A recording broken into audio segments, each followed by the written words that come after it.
এভাবে ভোট দিতে আসেন, জাতীয় পার্টির জন্য কাজ করতে আসেন, তাহলে হয়তো আপনাদেরকে অ্যারেস্ট করতে হবে। আমাদের গরিব মানুষকে, লক্ষ লক্ষ মানুষকে এভাবে নিয়ে হচ্ছে এবং তাদেরকে মামলায় জড়িয়ে তাদেরকে জেলে দেওয়া হচ্ছে।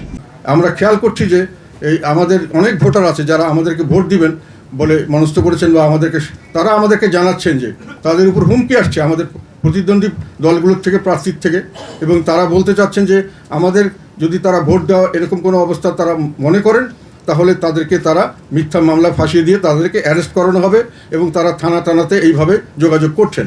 এবং অনেক সময় অনেক জায়গার পুলিশও আমাদেরকে সেইভাবে আমাদের মানুষজনকে বলছেন যে আপনারা যদি এভাবে ভোট দিতে আসেন, জাতীয় পার্টির জন্য কাজ করতে আসেন, তাহলে হয়তো আপনাদেরকে অ্যারেস্ট করতে হবে আমাদের। তো এইসব এত নগ্নভাবে নির্বাচন ব্যবস্থার উপর হস্তক্ষেপ, কাজে এগুলো বিষয়ে আমি আপনাদেরকে বিস্তারিতভাবে কিছু তুলে ধরার চেষ্টা করব। 10 জুলাই 2025 আবার জামিনপ্রাপ্ত হন। জামিনপ্রাপ্ত হওয়ার পরে আবার তাকে 4 সেপ্টেম্বর আবার তাকে 20 জানুয়ারি আবার তাকে জেলে নেওয়া হয় 2025-এ, এবং উনি আবার সেপ্টেম্বরে গিয়ে আবার হাইকোর্ট থেকে জামিনপ্রাপ্ত হন। তারপরে আবার গিয়ে আবার ওই জামিনপ্রাপ্ত হয়ে থাকার পরে আবার একটা মামলা দিয়ে তাকে সেই জামিন থেকে 3টা মামলা একসঙ্গে দেওয়া হচ্ছে। 3টা মামলার মধ্যে উনি জামিন পাওয়ার পরে আবার নতুন করে আবার একটা মামলা দিয়ে 20 অক্টোবর তারিখে তাকে গ্রেপ্তার দেখানো হয় 2026-এ, এবং আবার তিনি যখন জামিন প্রাপ্ত হন 11 জানুয়ারি 2026-এ, তখন তাকে আবার একেবারেই অবান্তর একটা মামলা দিয়ে এখনো তাকে গ্রেপ্তার করে রাখা হয়েছে। তো সেখানে আমরা দুটো জিনিস আপনাদেরকে এখানে আমি বলতে চাই, যেটা ইন্টারেস্টিং, ডিটেলগুলো দেখলে আপনারা আশ্চর্য হয়ে যাবেন। একটা হলো, এখন যে মামলাটাকে ওনাকে দেখানো হয়েছে সেই মামলাটা হলো 2022-এর ঘটনা। তাকে মামলা করা হয়েছে 2024-এ, এবং সেখানে প্রথমে যখন মামলা করা হয় তাকে সেখানে ওনার কোনো সন্দেহভাজন হিসাবে কোনো নামও নেই, কোনো এজাহারও নাম নেই। আর 2026-এ এসে তাকে ওই মামলায় তাকে গ্রেপ্তার দেখানো হচ্ছে। আর এখানে আর 3টে মামলার কথা আপনাদেরকে আমি এখানে ডিটেল ভাবে দিয়েছি। 3টি মামলায় সেটা হয়েছে মৃত ব্যক্তির নামে 3 ধারায় 3টি মামলা হয়েছে। টানা তৃতীয়বার অর্জন করেছে দেশের সেরা সুপার ব্র্যান্ড স্বীকৃতি বসুন্ধরা টিস্যু। মামলা নিয়ে যে কি ধরনের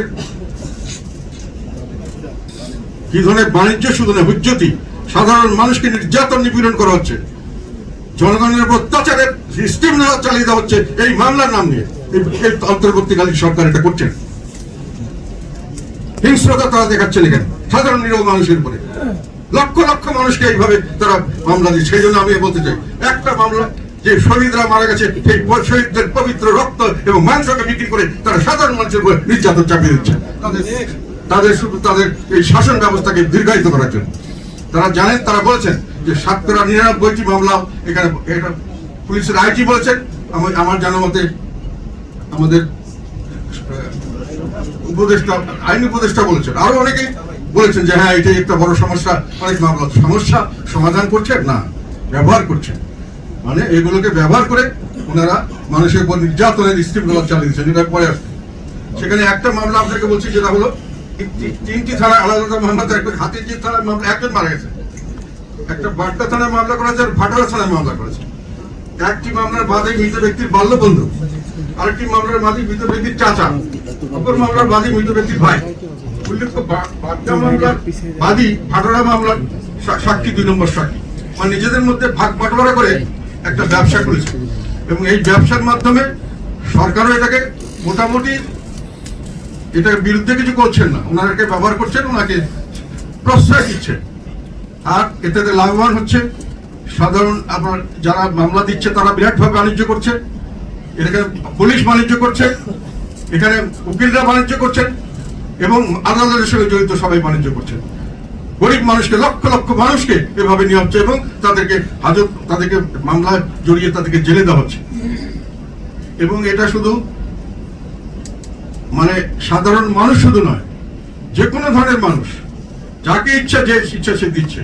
তো সেটার জন্য আমরা এটা একটা এক্সাম্পল সিমিলার, যেমন এটাকে দেওয়া হচ্ছে রাজনৈতিক উদ্দেশ্যে পরিণত, অনেকে ব্যক্তিগত ব্যবসায়িক উদ্দেশ্যে দেওয়া হচ্ছে, অনেকে আমাদের একই জিনিস। আমাদের 2 নম্বর আরেকজন আমাদের জেলে আছেন, এমুল আলম সেলিম। ওনাকে অ্যারেস্ট করা হয়েছে 7 অক্টোবর 2024 তারিখে। তারপরে উনি প্রথমে 11 নভেম্বর তারিখে জামিন প্রাপ্ত হন। রাষ্ট্রপক্ষ আপিল বিভাগে জামিনের আদেশ স্থগিত করেন। এখানে একটা কথা বলা দরকার, সরকার পক্ষ থেকে একটা নীতিগত সিদ্ধান্ত নেওয়া হয়েছে বলে আমরা বিভিন্ন জায়গায় শুনেছি, সেটা হলো জুলাই হত্যাকাণ্ডের মামলার সঙ্গে যারা জড়িত তাদেরকে জামিন দেওয়া হবে না। এই ধরনের একটা নাকি নীতিগত সিদ্ধান্ত আমরা একটা জানি না, যেহেতু আমাদের কাছে খবর আসে বিভিন্ন সূত্রে, এটা আমরা শুনতে পাই। তাহলে যেখানে জুলাই হত্যাকাণ্ডের সঙ্গে লক্ষ লক্ষ মিথ্যা মামলা দেওয়া হয়েছে, ওনারা জানেন মিথ্যা মামলা দেওয়া হয়েছে, ওনারা এটা জানেন যে অ্যারেস্ট হচ্ছে, না মিথ্যা মামলা অ্যারেস্ট হচ্ছে, কিন্তু ওনারা জামিন দিতে বাধাগ্রস্ত করছেন। যদি সত্যি হয়ে থাকে এর চেয়ে মর্মান্তিক তামাশা আর কি হতে পারে।